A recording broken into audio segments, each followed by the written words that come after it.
Hello दोस्तों, आप सभी का स्वागत है हमारे चैनल पे। आज के इस वीडियो में क्लास 12th के लिए जैक बोर्ड के द्वारा जो मॉडल सेट जारी किया गया है उसको देखेंगे हम लोग। और इस कड़ी में आज हम लोग ज्योग्राफी के मॉडल सेट 1 को देखेंगे कंप्लीट, जिसमें 19 क्वेश्चन दिए हुए हैं और आपका फुल मार्क्स जो 35 होगा। तो आप देख सकते हैं कि एग्ज़ाम आपका अब सामने है, तो आपको इसके लिए जैक ने मॉडल क्वेश्चन जारी किया था, जिसको आप अगर लगा लेते हैं तो आपको एक कॉन्फिडेंस भी बिल्डअप होगा। तो और एक आइडिया भी लग जाएगा कि आपको एग्जाम में कौन कौन से टॉपिक से किस किस टाइप के क्वेश्चन आएंगे। ठीक है, तो ये टर्म 2 जो आपका होने वाला है ये कंप्लीट सब्जेक्टिव होने वाला है और इसमें टाइम आपको 1.5 घंटा मिलेगा। ठीक है, तो आज देखिए सेट 1 को हम लोग कंप्लीट आज देखेंगे सेट 1 को। तो चलिए वीडियो में बने रहिए। तो सबसे फर्स्ट क्वेश्चन क्या है कि जनसंख्या घनत्व क्या है। जनसंख्या घनत्व से आप क्या समझते हैं? तो जनसंख्या घनत्व का डेफिनेशन होता है प्रति इकाई क्षेत्र में रहने वाले लोगों की संख्या। प्रति इकाई क्षेत्र में रहने वाले लोगों की संख्या को जनसंख्या घनत्व कहते हैं। और जनसंख्या घनत्व कैसे निकाला जाता है कि कुल जनसंख्या बट्टे कुल क्षेत्रफल। मतलब जनसंख्या घनत्व आप निकालने के लिए उस क्षेत्र की कुल जनसंख्या और बट्टा जो कुल क्षेत्रफल होगा, जितने स्क्वायर क्षेत्र में जो रहते होंगे क्षेत्रफल जनसंख्या, उसको डिवाइड करना होगा। तो आपको कंप्लीट जनसंख्या घनत्व मिल जाएगा। फिर है नेक्स्ट क्वेश्चन कि जनसंख्या प्रवास से आप क्या समझते हैं? तो जनसंख्या प्रवास क्या होता है कि एक स्थान पर रहने वाली जनसंख्या जब किसी कारण से दूसरे स्थान पर जाकर बसती है तो उसे जनसंख्या का प्रवास कहा जाता है। और जनसंख्या प्रवास का उद्देश्य क्या क्या होता है? शिक्षा, कोई शिक्षा के लिए प्रवास करता है, पढ़ाई के लिए कर सकता है, उच्च जीवन कोटि, ठीक है। फिर कोई नौकरी करता है तो भी वो प्रवास कर सकता है। मजदूरी, बहुत से मजदूर ऐसे होते हैं जो ग्रामीण एरिया में उनको बहुत अच्छा खासा उनको पैसा नहीं मिल पाता है, तो उनको मजबूरी में शहरों की तरफ प्रवास करना पड़ता है। और ये प्रवास आप देख सकते हैं कि झारखंड बिहार के लोग ज़्यादा करते हैं प्रवास। और कहाँ पर करते हैं? महानगरों के साइड में, ठीक है, मुंबई वगैरह के साइड में काम करने जाते हैं। और उसके अलावा कुछ भौतिक कारण भी होती है, क्योंकि आप देख सकते हैं बिहार के रीजन में कि कोसी नदी जो होती है वो उसको बिहार का शोक कहा जाता है, क्योंकि वो हर साल जो अपना मार्ग बदल देती है, जिसके कारण बहुत से लोग को बाढ़ में बह जाना पड़ता है और बहुत से लोग बेघर हो जाते हैं। तो इस स्थिति में कुछ जो होते हैं वो हिली रीजन, मतलब कि आपका पर्वत रीजन में जाना पसंद करते हैं, ताकि वहाँ पर उसको एडेप्टेशन मिले। और बहुत सारे ऐसे होते हैं जो जो जो पर्वत के साइड में रहते हैं, जो बर्फबारी का शिकार हो जाते हैं, वो मैदानी एरिया में आना चाहते हैं। ठीक है, तो ये आपका पूरा ज्योग्राफिकल रीजन हो गया, जिसके कारण प्रवास होती है। फिर नेक्स्ट क्वेश्चन है हरित क्रांति क्या है। ठीक है, तो हरित क्रांति क्या है कि हरित क्रांति का संबंध आप देख सकते हैं कि कृषि कार्य से है। ठीक है, और इसमें HB1 बीजा से तीव्र वृद्धि करने की कोशिश की गई थी। HB1 बीजा क्या है? इसको संकर नस्ल का बीजा बोलते हैं, बीज बोलते हैं। और जब ये हमारा उपयोग होता है तो हमारा पैदावार जो होता है वो प्रति हेक्टेयर उत्पादकता जो होता है वो बढ़ जाता है। ठीक है, तो इसलिए हरित क्रांति को उपयोग किया गया था। और सबसे पहले इसको गेहूं के लिए उपयोग किया गया था। और देखा गया था कि गेहूं, अमेरिका में गेहूं के उत्पादन में काफ़ी वृद्धि हुई थी। तो इस हिसाब से हमारे भारत में भी हरित क्रांति को लागू किया गया था, और सबसे पहले लागू किया गया था पंजाब में। ठीक है, और हिंदुस्तान में जो भारत में जो हरित क्रांति का शुरुआत हुआ था वो 1966-67 के आस में हुआ था। और इसे प्रारंभ करने का श्रेय जो था वो नॉर्मन बोरलॉग को जाता है। ठीक है, जो एक प्रोफेसर थे। और भारत में हरित क्रांति का शुरुआत किया था MS स्वामीनाथन।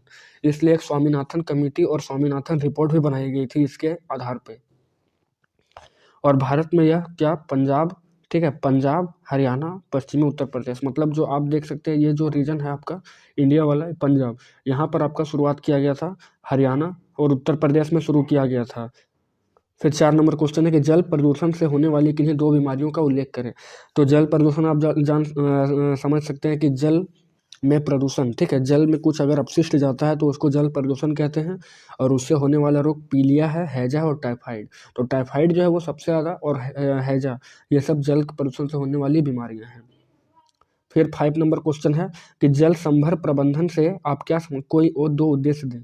तो जल संभर प्रबंधन के कोई 2 उद्देश्य क्या क्या हैं कि कृषि उत्पादन में वृद्धि के लिए, ठीक है, जल संभर का हम लोग उपयोग करेंगे और प्रबंधन के लिए कृषि उत्पादन में वृद्धि करेंगे, पर्यावरण ह्रास को रोक सकते हैं उससे, और जीवन स्तर को हम लोग ऊंचा उठा सकते हैं। और उद्यान, कृषि, वानिकी और वन संवर्धन का समग्र रूप से विकास कर सकते हैं जल संभर प्रबंधन के माध्यम से। फिर नेक्स्ट है आपका कि धात्विक खनिज के दो उदाहरण है, ठीक है। तो धात्विक खनिज के दो उदाहरण क्या क्या हैं? धात्विक खनिज में एक लौह होता है और एक अलोह होता है, ठीक है। तो लौह धातु जिसमें लोहा का अंश ज़्यादा पाया जाएगा, जैसे लोहा और मैग्नीज, और अलोह में तांबा और बॉक्साइट, ठीक है। ये आपके धात्विक और अधात्विक खनिज के उदाहरण हैं। 7 नंबर क्वेश्चन है कि आधारभूत उद्योग क्या है? तो वे उद्योग जिनके उत्पाद को अन्य वस्तुओं के लिए कच्चे माल के रूप में प्रयोग किया जाता है, उन्हें आधारभूत उद्योग कहते हैं। जैसे लोहा इस्पात उद्योग आधारभूत उद्योग है, क्योंकि सीमेंट के उत्पादन के लिए लोहा इस्पात वगैरह सारा का यूज किया जाता है, ठीक है। और सीमेंट उद्योग के लिए भी इसको आधारभूत उद्योग बोल सकते हैं।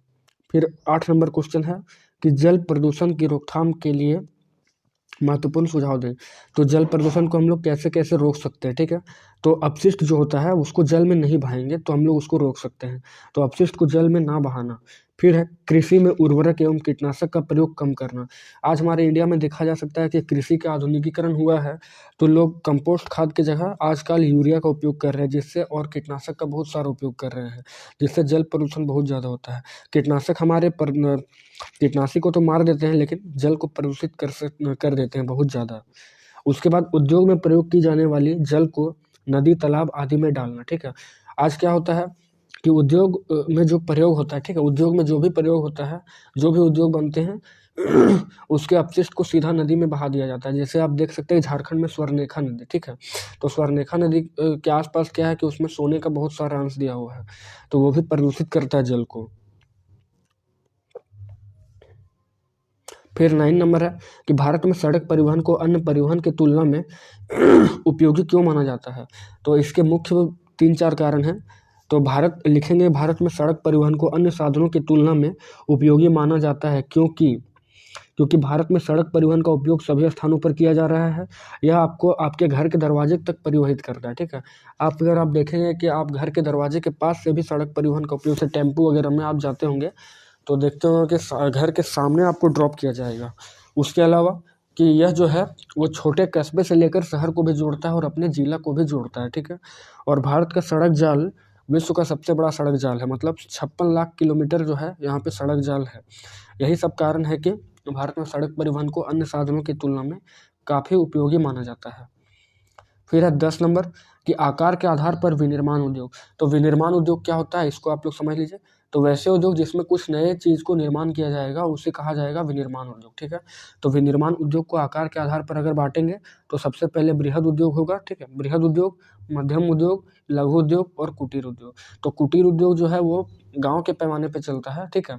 आजकल झारखंड सरकार लघु एवं कुटीर उद्योग का एक कार्यक्रम भी चला के रखी हुई है। तो बृहद उद्योग क्या हुआ, सीमेंट उद्योग, ठीक है। लोहा इस्पात उद्योग बृहद उद्योग हो गया। और मध्यम उद्योग जो उससे कुछ छोटे उद्योग होंगे, जिसमें प्लास्टिक वगैरह को गलाना, ये सब आ गया आपका मध्यम उद्योग में। लघु उद्योग में क्या है कि बांस की टोकरी वगैरह बनाना, और कुटीर उद्योग, ये सब दोनों को मिला के लघु कुटीर उद्योग हो जाएगा। फिर 11 नंबर है गैर परंपरागत स्रोत। तो वैसे स्रोत जो कभी समाप्त नहीं होंगे, ठीक है। पृथ्वी पर वैसे स्रोत जो कभी समाप्त नहीं होंगे उन्हें क्या कहा जाता है, ऊर्जा का गैर परंपरागत स्रोत कहा जाता है, ठीक है। वैसे ऊर्जा स्रोत जो असमाप्त हैं वह गैर परंपरागत ऊर्जा स्रोत कहलाते हैं। और उदाहरण क्या है, सौर ऊर्जा। आप देख सकते हैं सौर ऊर्जा कभी सूर्य खत्म नहीं होगा, पवन ऊर्जा हवा चलना कभी बंद होगी नहीं, और जल, तो ये सब और भूतापीय ऊर्जा, ये आपके गैर परंपरागत स्रोत हैं। उसके बाद कि ये साधन जो हैं वो पृथ्वी पर अपेक्षाकृत रूप से समान रूप से वितरित हैं, सभी जगह आपको समान रूप से वितरण मिलेंगे। ये ऊर्जा के स्वच्छ साधन और पर्यावरण हितैषी भी हैं, पर्यावरण को इनसे कोई भी नुकसान नहीं होता है, ठीक है। तो ये पर्यावरण हितैषी भी हैं और इन्हें ऊर्जा के नवीकरणीय स्रोत भी कहा जाता है। 12 नंबर क्वेश्चन है कि वर्षा जल संग्रहण क्या है, इसके 4 उद्देश्य को लिखें। तो वर्षा के जल को विभिन्न उद्देश्य के लिए रोककर संग्रह करने की विधि को हम लोग वर्षा जल संग्रहण कहते हैं। और आप देख सकते हैं कि भारत में राजस्थान, ठीक है, राजस्थान जो पश्चिमी भारत का एरिया है वहाँ पर वर्षा जल संग्रहण काफ़ी ज़्यादा होता है। क्यों? क्योंकि राजस्थान जो है वो एक मरुस्थलीय क्षेत्र है और वहाँ पे नहरों के द्वारा सिंचाई वगैरह किया जाता है, मतलब पानी का बहुत ज़्यादा समस्या है वहाँ पे। तो वहाँ पे जब भी बारिश होती है, जब भी वर्षा होती है मानसून की वजह से, तो वहाँ पे वर्षा जल को संग्रहित किया जाता है और इस विधि को वहाँ पे टांका या कुंड कहा जाता है। जो छत जो होता है, छत के माध्यम से जो पाइप आते हैं उनको आंगन पे एक गड्ढा करके इस पानी को संग्रहित किया जाता है, जिसको वर्षा जल संग्रहण कहते हैं और इस विधि को टांका या कुंड कहा जाता है। अब वर्षा जल संग्रहण का उद्देश्य क्या क्या है? भूमिगत जल स्तर जो होता है उसको नीचे जाने से रोकना, ठीक है, मृदा अपरदन को रोकना, बाढ़ से बचावा, पानी की उपलब्धता को बढ़ावा देना और पशुओं के लिए भी अंततः इसे यूज किया जाता है। बहुत कोई तो इसे फिल्टर करके पीने के यूज में भी लाते हैं। नेक्स्ट है भारत में कृषि की प्रमुख समस्या। तो कृषि का डेफिनेशन क्या है आप लोग देख लीजिए इस वीडियो में कि मिट्टी की जुताई कर फसलों को उगाना कृषि कहलाता है, ठीक है, और हमारे भारत का सबसे ये प्रमुख कार्य है। और कृषि जो है ये प्राथमिक क्रिया के अंतर्गत आता है, ठीक है। तो इसका भारत के जो कृषि है इसकी क्या समस्या है, इसी को आपको उल्लेख करना है यहाँ पर। तो यहाँ पर जो समस्या है वो है जोत का आकार छोटा होना। यहाँ किसान तो बहुत हैं और यहाँ पर छोटे किसान हैं, ठीक है, और सभी के पास जोत का आकार जो होता है मतलब खेतों की जो चौड़ाई होती है वो काफ़ी कम होती है और उस खेतों से प्रति हेक्टेयर उत्पादकता भी कम होती है और ज़्यादा छोटे किसान हैं। फिर निवेश, यहाँ के किसान जो है वो थोड़ा गरीब क्वालिटी के हैं तो वो निवेश नहीं कर पाते हैं, वो उनकी आय अच्छी नहीं है तो वो कृषि का नवीनीकरण नहीं कर पाते हैं। और फिर आधुनिकीकरण का अभाव, आज हमारे इंडिया में आज देख सकते हैं आप कई ऐसे डेवलप्ड कंट्री हैं जहाँ पर काफ़ी ज़्यादा इंडस्ट्रियल और आधुनिकीकरण हो चुका है, जिससे कृषि में एक नए नए तरह का उपयोग किया जा रहा है। पर हमारे भारत जो है, भारत में कृषि का आधुनिकीकरण अभी भी नहीं हो पाया है और बहुत कोई जो किसान है वो पुराने तरीके से अपनी खेती कर रहे हैं, ठीक है। उसके बाद हमारे कृषि में एक प्रॉब्लम और है कि मानसून पर काफ़ी निर्भरता है, इसलिए भारतीय कृषि को मानसून का जुआ भी कहते हैं दोस्तों। ये बहुत इंपॉर्टेंट क्वेश्चन है। अब मानसून पर निर्भरता क्या है कि यहाँ पे मानसून जो है वो असीमित है, ठीक है, और क्या बोल सकते हैं कि यहाँ पे मानसून की वजह से उत्तर पूर्वी मानसून और दक्षिण पश्चिमी मानसून की वजह से बारिश होती है और मानसून जो है वो काफ़ी एल नीनो पर भी इफेक्ट करता है, ठीक है। दक्षिणी अमेरिका में जो एल नीनो धारा बहती है उससे काफ़ी ज़्यादा ये रखता है। तो उसके साथ क्या होता है कि मानसून कभी कभार बारिश आपका होगा भी नहीं, कभी कभार बहुत ज़्यादा हो जाता है। तो जब बहुत ज़्यादा हो जाता है तो आपका जो है फसल बर्बाद हो जाएगा और कम होगा तो आपका फसल उसमें सही तरीक़ा से हो नहीं पाएगा। फिर सिंचाई सुविधाएँ, यहाँ पर आप देख सकते हैं कि जो झारखंड जो है वो पठारी एरिया है, ठीक है, तो यहाँ पर क्या है कि सिंचाई की सुविधाएँ बहुत कम है। अगर प्लेन एरिया रहता तो आपका नहरों की वजह से सिंचाई हो जाता, पर आपका जो ऊबड़-खाबड़ एरिया है जिसकी वजह से सिंचाई नहीं हो पाता है। और लास्ट में प्रभावी नीतियाँ, सरकार तो नीतियाँ बना देती है बहुत सारी नीतियाँ बना चुकी है सरकार, मिट्टी की उर्वरता के लिए, कृषि के लिए फसल बीमा योजना निकाल चुकी है सरकार, लेकिन यहाँ पे जो पंचायत लेवल और जिला लेवल पे जो इम्प्लीमेंटेशन होना चाहिए वो सही तरीक़ा से इम्प्लीमेंट नहीं हो पाता है, जिसके कारण किसान कर्ज के बोझ में तल जाते हैं और उनकी उत्पादकता भी कम होती है। तो ये मुख्य समस्याएं हैं, मोटी-मोटी समस्या जिन्हें आपको याद करनी चाहिए। उसके बाद 14 नंबर क्वेश्चन है कि जनसंख्या प्रवास को प्रभावित करने वाले अपकर्ष, ठीक है, अपकर्ष मतलब पुल फैक्टर, ठीक है, पुल फैक्टर पुल फैक्टर, अपकर्ष कारक मतलब पुल फैक्टर, ठीक है, पुल फैक्टर। तो ये क्या है कि प्रवास के वैसे कारक जो लोगों को अपनी ओर आकर्षित करेगा, ठीक है, आकर्षित। प्रवास के दो कारक होते हैं, प्रतिकर्ष और अपकर्ष। तो ये हुआ पुल फैक्टर, मतलब ये आपको अपनी ओर आकर्षित करेगा, उसको अपकर्ष कारक कहते हैं। और इसका मुख्य उद्देश्य क्या होता है कि ग्राम से बहुत कोई जो होता है वो ग्राम की तरफ होते हैं और शिक्षा वगैरह उनको अच्छा नहीं मिल पाता है तो वो सोचते हैं कि शहर जाएं और अच्छी तरीक़े से अपने जीवन यापन करें। और कुछ होते हैं जो रोज़गार के बेहतर अवसर की तलाश में आपको अपकर्ष कर देते हैं। उसके बाद बहुत सारे ऐसे होते हैं जो गाँव में आप काम करेंगे तो आपको कम वेतन मिलेगा, पर आप जब शहर की तरफ महानगर के साइड जाएँगे तो आपको ऊँचे वेतन मिलेंगे। उसके बाद बहुत सारा ऐसा रीज़न है जो शिक्षा, परिवहन, बहुत कोई जो है वो परिवहन के लिए भी चले जाते हैं, गाड़ी वगैरह चलाने के लिए। फिर मनोरंजन, बड़े एरिया में आपको मनोरंजन के बहुत से साधन मिलेंगे। तो ये सब मुख्य उद्देश्य हैं अपकर्ष कारक के। नेक्स्ट क्वेश्चन है, भारत में जनसंख्या के वितरण को प्रभावित करने वाले कारकों का व्याख्या करें। तो जनसंख्या वितरण क्या है कि जनसंख्या वितरण से तात्पर्य, ठीक है, जनसंख्या वितरण से तात्पर्य किसी निश्चित क्षेत्र में रहने वाले लोगों का वितरण। भारत में जनसंख्या वितरण का स्थानिक पैटर्न बहुत असमान है, ठीक है। यहाँ पे आपको बहुत सारे एरिया मिलेंगे जहाँ पे जनसंख्या का वितरण, कुछ एरिया ऐसे हैं जो बहुत सघन बसे हैं, कुछ एरिया ऐसे हैं जो काफ़ी विरल हैं जहाँ पर बहुत नगण्य हैं आदमी। तो इसके कारक क्या हैं? भूमि विन्यास, ठीक है, भूमि विन्यास मतलब ज्योग्राफिकल कंडीशन है। तो बहुत सारे लोग हैं जो बहुत सारे ऐसे लोग हैं जो कि आपका ऊपर के मतलब माउंटेन एरिया में रहना पसंद करते हैं। माउंटेन एरिया में जल के ऊपर जहाँ पर आपको जल का अच्छा उपलब्धता मिलेगा, वो आपको आप अगर कहीं भी ज़मीन लेंगे तो आप ज़रूर चाहेंगे कि वहाँ पे जल का एक उपलब्धता हो, जल सही तरीके से उपलब्ध हो, तभी आप जनसंख्या वहाँ पे निवास करेंगे। उसके अलावा जलवायु, बहुत सारे ऐसे लोग हैं जो जलवायु को देखकर भी प्रवास कर जाते हैं। अगर आप जलवायु अच्छा आपको मिल रहा है तभी आप वहाँ पे एडॉप्ट करेंगे, ठीक है। अगर आपको बहुत ज़्यादा मानसून वाला जलवायु है, बहुत ज़्यादा पानी पड़ रहा है, तो आप वहाँ रहना पसंद नहीं करेंगे। अगर बहुत ज़्यादा ड्राइनेस है तो भी आप पसंद नहीं करेंगे वहाँ। तो आपको एक उपयुक्त जलवायु रहना चाहिए, तभी आप वहाँ पे विचरण कर सकते हैं। फिर परिवहन जाल, जहाँ पर आपको परिवहन के साधन मिलेंगे, ठीक है, तो वहाँ आप चाहेंगे कि वहाँ मैं निवास करूँ। उसके बाद औद्योगिकरण, जहाँ पर आपको उद्योग बाज़ार वगैरह सारा चीज़ मिलेंगे, नगरीकरण, ठीक है, जहाँ पर इस टाइप के कारक होंगे तो वहाँ पर आप निवास करना चाहेंगे। तो इसको आप खुद से लिखने का ट्राई करें, ठीक है। मैं आपको इसको समझा चुका हूँ, तो आप इसको लिखने का भी ट्राई कर सकते हैं अगर लंबा क्वेश्चन में आएगा तो। फिर नेक्स्ट क्वेश्चन है कि भारत में गेहूँ के उत्पादन और वितरण का वर्णन करें। तो सबसे पहले मोटी मोटी जानकारी आप गेहूँ के बारे में देख लीजिए कि भारत का मुख्य दूसरा फसल है, ठीक है। धान सबसे पहले है भारत में, और गेहूँ जो है वो सेकंड नंबर पे है। और भारत जो है विश्व का 12.3% गेहूँ का उत्पादन करता है, और यह एक रबी फसल है, ठीक है। गेहूँ जो है रबी फसल है, और भारत में गेहूँ का 75% उत्पादन होता है। पूरे खाद्य उत्पादन में 75% जो है भारत में गेहूँ उत्पादन होता है, और यह शीतोष्ण कटिबंधीय क्षेत्र में होता है, और यह शीत ऋतु में उत्पन्न होता है। अब नेक्स्ट क्या है कि भारतीय राज्य में उत्पादन एवं वितरण के क्षेत्र। तो भारत में गेहूँ कहाँ कहाँ उत्पादन होता है? भारत के उत्तर पश्चिमी क्षेत्र मतलब यूपी में, ठीक है, पंजाब, हरियाणा, राजस्थान, एमपी, गुजरात, बिहार में होता है, और वितरण भी आपका यही सब एरिया में है गेहूँ का। फिर नेक्स्ट है मृदा प्रदूषण से आप क्या समझते हैं? मृदा प्रदूषण के कारकों को लिखें। तो वैसे कारक एवं प्रदूषण जिनमें भूमि का निम्नीकरण एवं मिट्टी गुणवत्ता प्रभावित होती है, इनसे भूमि का प्रदूषण होता है, और जमीन पर जहरीले, अवांछित और अनुपयोगी पदार्थ विसर्जित हो जाते हैं, उनको बोलते हैं हम लोग मृदा प्रदूषण। और मृदा प्रदूषण का क्या क्या कारण है? कृषि में उर्वरक, आजकल कृषि में उर्वरक का उपयोग होता है। कृषि में उर्वरक, रसायन का कीटनाशक का ज़्यादा प्रयोग, भवनों, सड़कों आदि के निर्माण में ठोस कचरे का विसर्जन किया जाता है। उसके बाद प्लास्टिक के थैलियों का अधिक प्रयोग किया जा रहा है, जो भूमि को प्रदूषित करने में बहुत ही महत्वपूर्ण भूमिका निभाती है। फिर उद्योग से निकले कचरे का विसर्जन, डायरेक्ट आपका उद्योग से जो कचरे निकलते हैं उनको विसर्जित कर दिया जाता है, मिट्टी में दफना दिया जाता है।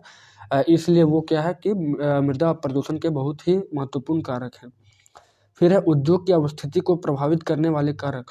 तो इस क्वेश्चन में यही है कि उद्योग को आप कहाँ पे लगाएंगे, ठीक है। कोई भी उद्योग जो है जिसको आप कहाँ पर लगाना पसंद करेंगे, तो जाहिर है कि आप उस जगह पे लगाना पसंद करेंगे जहाँ पे पूरा जो आपका भौतिक चीज़ें हैं और भी जो चीज़ें हैं वो आपको उपलब्ध मिलेगी, ठीक है। तो जहाँ पर आपको रॉ मटेरियल मिलेगा, कच्चा माल।